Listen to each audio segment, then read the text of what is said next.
Hello, everyone. My name is Deirdre Pike. I'm the Justice and Outreach Program Consultant for the Anglican Diocese of Niagara. Coming to you today from my home office in Hamilton, where it's another Just Friday. It's Friday. Let's do a little justice work. Now, I wish I could go back to Acton, but I will have to wait until the pandemic is over. But the first time I was in Acton, invited by the Rev Naomi Kabugi, it was when I had just started at the diocese 2 years ago. So I'm so glad to welcome today the Rev Naomi Kabugi, all the way from Acton. Welcome.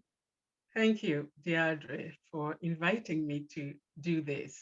It's a Just Friday, and this is indeed a very Just Friday because it's coming when we are preparing ourselves for the Holy Week. And also, this particular time here, because of the pandemic, we've been challenged by the presence of mental health here in Acton Hills. And in our own small way, and trying to explore what we can be to the people here in Acton and Acton Hills, we have been exploring what we are calling spirituality and mental health. Coming from the fact that spirituality is a very good resource for people who are going through mental health. It's actually itself a process of healing and feeding the present. So that's what we're exploring. We are not sure how far we'll go with this. There is the intention and the love to do it. And we'll see how and where it goes. We are also, as a congregation, involved with the book study, which is the 7 spiritual gifts of waiting. And this time, this week, we are talking about the gift of humility. And what we have learned about this is the powerlessness of waiting, and it's actually itself a spiritual opening for humility. And what a good thing to prepare us for the Holy Week. Thank you. Wow, that's great. And on top of all that innovation, in the midst of a pandemic, Bishop Susan invited you to consider chairing the anti-racism working group, a really important new initiative in the diocese. And you found it in you, or heard the call to say yes to that work. I wondered how that's going for you personally and for the working group. Racism is a very hard word. It's a word that brings a lot of discomfort to people. It's a word that brings confusion to people. But hard as it is, the Bishop of the diocese, the Bishop Susan, realized that it is needed to be worked out. Of course, when the bishop calls, you answer, because that's the way we are formed, that's the way we are trained.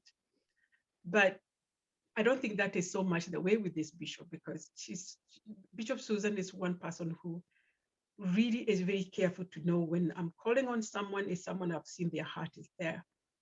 But that doesn't mean that I was not afraid. Me too, I was afraid. I have to work very hard because I have my own wounds, and I have to learn how to work those wounds, and therefore step up for those who could be wounding right now, could be hurting right now, and also to prevent this, particularly in our cultures.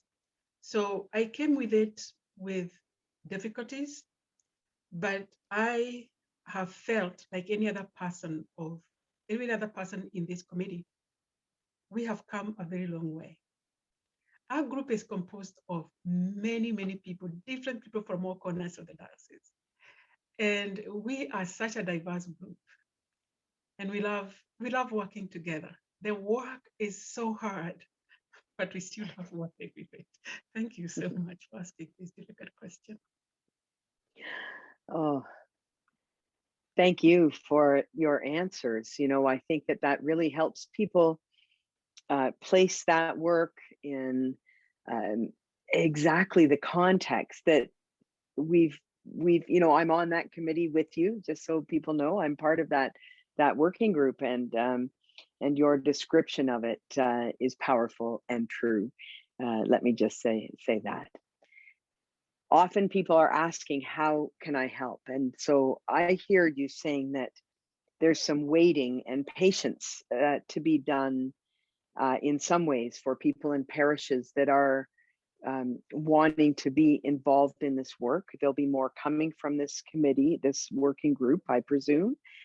And at the same time, I know some parishes have taken on a webinar with the Black Anglicans of Canada, and other groups that have offered training. And so there's a little bit of that happening. Do you have any advice for parishes and people in parishes that are asking, what can I do now?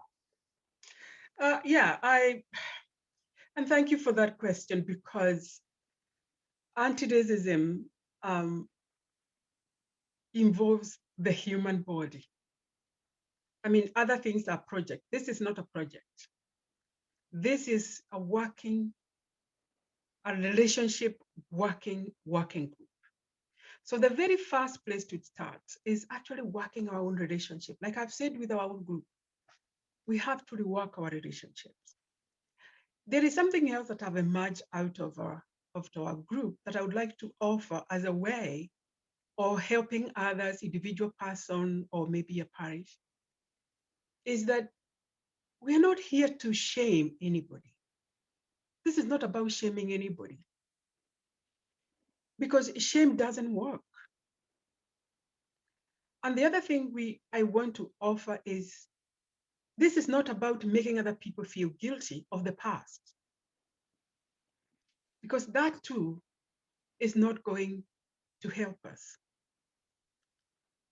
And the other thing is that we are here to look at the positive way of doing this body work.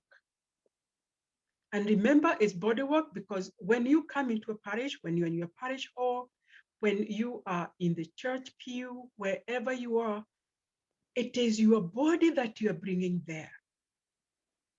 And therefore, try to work out your body feeling with the person who is next to you, because that's where it begins. And we are told that this body reacts in three ways.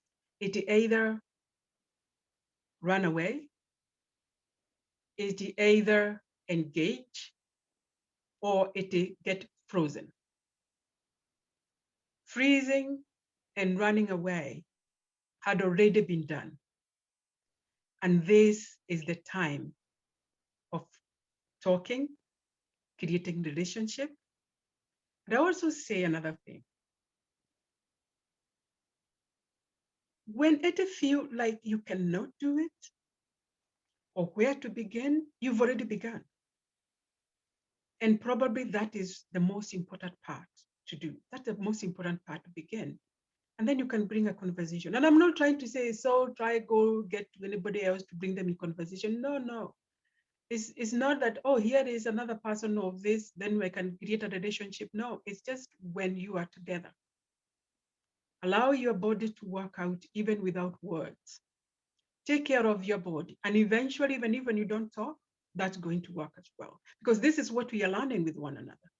And of course, now I'm talking about this, but it's pandemic time. So when is the next time you're going to sit next to somebody? So it's very good, because when you open up church now, next time that pandemic is over, you got one thing to do, working your body as much as I know you'll be working your body, because you've not sat beside anybody for too long. So here you go. Anti-racism is giving you a gift. That's fabulous. That's wonderful. Thank you so much for that. And I appreciate all you've brought to us. So thank you for your continued commitment to justice in many, many ways. Thank you. Just remember, it's not about shaming. It's not about guilt tripping. It's about compassion for yourself and the person that is in your community. Thank you. Beautiful. Nothing else to add to that, except I will see you here on the next Just Friday. Thank you.